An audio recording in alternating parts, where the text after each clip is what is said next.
फरमान नबी दा पढ़ कसूर मंदा तेरी टुरे दी साफ ज़बान मिया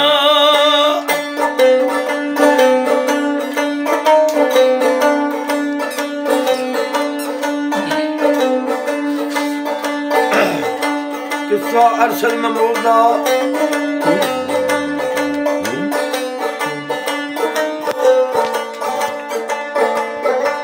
उन्होंने दो शेर में पेश करने लगा।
अरशद महमूद स्कूल जो छुट्टियां हुई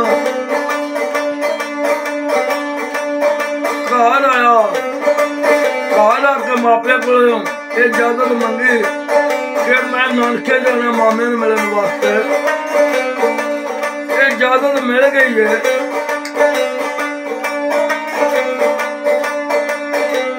अरशद महमूद घरों टुर पिया। जदों अरशद महमूद घरों टुरिया उदों सन केड़ा सी, दिहाड़ा केड़ा सी, महीना केड़ा सी, तारीख केड़ी सी। बाबे कसूर मंदर ने लिखिया कि मोहम्मद असलम मिठे जगरिया किहदे नाल पेश पे करदा है। सन 71 में